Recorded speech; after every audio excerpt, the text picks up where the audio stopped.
Just below the Arctic Circle, between Russia and Alaska, lie two tiny land masses, the Diomede Islands.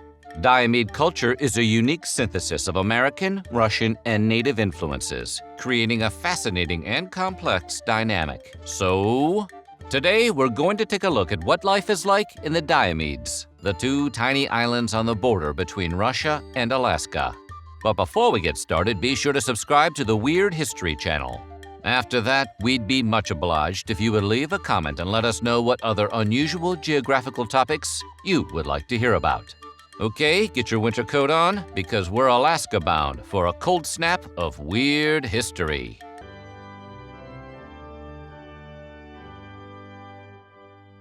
Thousands of years ago, the Bering Land Bridge, situated between modern-day Russia and Alaska, served as a crucial passage for trade and exploration. But after the end of the last ice age, right around 13,000 years ago, it disappeared beneath the sea, leaving the Bering Strait in its place. Typical land bridge, always disappearing, and they never leave a forwarding address. Big Diomede and Little Diomede are two neighboring islands located in the middle of that strait, just off the Alaskan coast. The border between Russia and America lies in the gap between the two islands, which is just over 2 miles wide. Big Diomede is considered Russian territory, while Little Diomede is considered part of Alaska. Listen, it isn't the size of the Diomede that counts, it's how you use it in a trade dispute. When the Soviet government imposed strict rules against Americans crossing the Bering Strait in the 1930s, the Diomede Islands were unexpectedly caught in the middle, and by the late 1940s, the border between the two islands was redubbed the Ice Curtain. Before the Cold War, both Diomede Islands were populated by the same tribe of Iñupiat people. The border existed for over a century before the formation of the Ice Curtain, when America bought the Alaskan territory from Russia in 1867. Even so, the people of Diomede were able to cross freely from one island to the other. Surrounded by ice, harsh seas, and heavy fog, the small islands are flat-topped and rocky. On the western shore of Little Diomede is the village of Diomede. The village is so nice they named it twice. While it's certainly not overrun by development, Diomede also should not be confused with a lush tropical paradise. The natural world of the island is extremely sparse. In fact, most of the Diomede landmass is made of large rocks of granite and quartz. No trees or shrubs grow anywhere on the island, but there are a handful of grasses and plants that emerge during the summertime. Beach cabbage, potatoes, and seaweed are also commonly harvested for food, but that's pretty much it. And it's unlikely that Instacart delivers out there. For a few dozen of the Alaskan Iñupiat natives that live there, it is actually possible to see Russia from their house. Not that there's much to see. In 1948, the border was abruptly closed due to escalating tensions between the United States and Russia. The inhabitants of Big Diomede were forcibly relocated to Chukotka Okrug on the Russian mainland, and the island was reconfigured into a military base. Though the Cold War is technically long over, Russia is still going to be Russia. Big Diomede remains occupied by Russian forces, and many of the resettled residents of Diomede still remain in the eastern Siberian peninsula of Russia. And Russian observation posts on Big Diomede are still in operation, monitoring the people of Little Diomede. While the two islands are only a little over 2 miles apart, the Russian-American border isn't the only thing that lies between them. In fact, the international dateline also lies in the narrow passage between the two islands, putting Big Diomede almost entirely a day ahead of its American counterpart, without the need for any time-traveling DeLoreans. Because of this geographical quirk, the islands are colloquially called Yesterday and Tomorrow Island, like different sections of Disneyland. Tactically speaking, the islands are actually 20 to 21 hours apart, depending on the time of year, which presumably makes any interactions between the two kind of confusing. Hey there, weird historians! Today's episode is sponsored by Wondrium. If you want to learn even more surprising facts about our world, Wondrium has got you covered. Wondrium is a premier educational video subscription service providing comprehensive, illuminating, and entertaining content to flex your brain muscles. Wondrium's carefully curated collection of short and long-form videos, tutorials, travel logs, documentaries, and more is thoroughly researched and presented by engaging experts. For example, if you're interested in dinosaurs, and be honest, who isn't? Wondrium's new course, Rediscovering the Age of Dinosaurs, is full of mind-blowing information, including the recent discovery of evidence that at least one species of dinosaur practiced cannibalism. Hey, times were tough in the Mesozoic. The best part is, Wondrium's library is constantly growing, adding new content every month. You can even download the podcast version of any course and listen to it on the go. And it makes a great gift for the history nerd on your shopping list. Wondrium is giving Weird History viewers a free trial.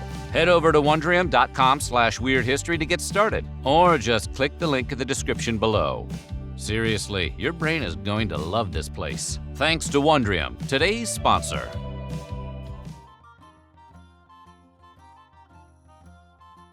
According to the 2010 census, the town of Diomede has a population of approximately 110 people, but more recent sources suggest the population has dwindled as low as 80, which is still enough to field a few volleyball teams, in case the weather ever clears up. The Iñupiat people indigenous to the Diomede Islands live on a subsistence diet primarily consisting of seal, walrus, polar bear, whale, and crab. In addition to being a primary means of gathering food, hunting is also an important social ritual. Some modern adjustments have been made, such as home electricity and limited Wi-Fi connection, presumably so the Iñupiat can stay caught up on succession. But for the most part, Diomede residents still generally adhere to their traditional lifestyle, drying hides and living off the land. There has also recently been a push to preserve the Iñupiat language, which is undocumented and only spoken by 8 to 10 elders.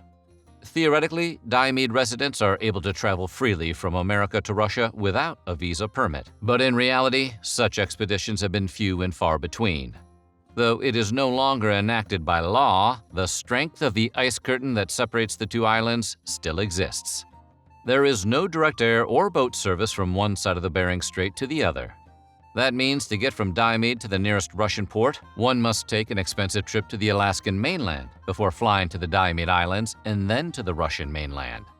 After arranging for that very expensive air travel, one must then secure a formal invitation for the community that they would like to visit. Given the extreme isolation of life in the Diomedes, getting that invite is no small task. In other words, pop-ups are all but impossible. You have to call ahead, way, way ahead.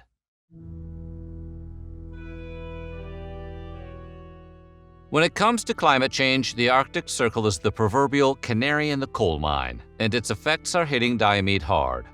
After millennia of a reliable Arctic climate with cool summers, the temperatures have risen considerably in just 50 years. One Diomede resident, Edward Suluk, even joked that soon the population of the island will have to start growing palm trees. He is kidding, but that would look kind of nice. The truth for the residents of Diomede is that their subsistence lifestyle requires a stable ecosystem. And due to rising temperatures, their food security has taken an appreciable hit. For example, there are fewer walruses and seals with each passing year, jeopardizing a crucial element of the Diomede diet. Supplies brought in by delivery jets would land on an ice runway, which is pretty awesome. But because of the rapid temperature change, the runway is now too thin to safely support regular flights, so the resource deliveries have been downsized to a helicopter. Compensating for the loss of airplane service means those deliveries must now come from a variety of other vessels. Helicopters, for example, deliver mail weekly, and ski planes carrying supplies can sometimes manage to land during the winter. While this system keeps the supplies flowing for the island's population, it has reduced the amount of resources that can be brought in any one trip, and is far less efficient. So delivery ski jets, while bodacious, would probably not do much to help the situation. The permafrost is also melting, and the town is slowly beginning to shift down the coast, as much as 2 to 6 centimeters a year. And as the surrounding ice begins to melt, Diomede becomes more vulnerable to storms. Long story short, the situation does not look good. While a subsistence diet is part of the cultural heritage of Diomede, it is also a necessity given the higher prices they pay on imported foods. Due to the high cost of shipping and importation, food and other household supplies are just too expensive for most Diomede residents to afford. According to a 2018 article in National Geographic, a bag of sea salt cost $32.59 on Diomede, and a bottle of Tide laundry detergent cost $44.15. You know what? I'll just do my laundry in the sea. And if you're thinking about shopping around to see what the competition is charging, forget it, because there is no competition. There is only one store that sells groceries in Diomede, so there is no system for competitive pricing. While alcoholism is not a major problem for the residents of Diomede, they are not taking any chances. In fact, alcohol has been outright banned in the village. Which makes sense. It would be way too easy to just get hammered all day in a remote island community where the mail comes once a week. Diomede is a completely dry village. The importation and sale of alcohol are strictly forbidden on the island.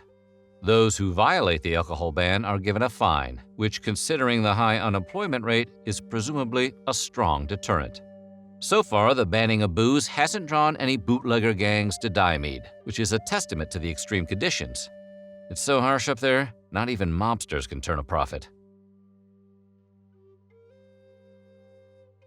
The unemployment rate in Diomede is very high. By some estimates, around 40% of residents were jobless in 2011. Most of those who are employed have multiple jobs, often several part-time gigs including hunting, fishing, ivory carving, and sewing, either in addition to or in lieu of full-time employment. City infrastructure management, gas, electric, and construction is the largest employer in Diomede, followed by the school, clinic, and general store. Finding work for people can be something of a challenge in the small, isolated village. During summertime, there are limited tourism opportunities, and due to the low population and overall lack of retail options, there are rarely new positions available. Apparently, that single grocery store isn't hiring. Speaking of which, it's difficult to live a modern life in a place as remote as Diomede. The pressures of modernization are a major challenge facing the future of Diomede, especially when it comes to the younger generation. Although Diomede traditions are still practiced, kids who grow up on Diomede are not entirely isolated from modern fixtures like video games and the internet. Their access is limited, but exposure to the outside world has made these kids aware of their isolation. Some believe this has made it increasingly likely that the younger generation will eventually leave the island. When asked about the looming threat of relocation, tribal leader Robert Suluk was realistic but hopeful, telling National Geographic, "I'm sure they would vote to move, but like all animals or any human who lives on Earth, we are adaptable." So what do you think? Would you be able to live on Diomede? Let us know in the comments below, and while you're at it, check out some of these other videos from our weird history.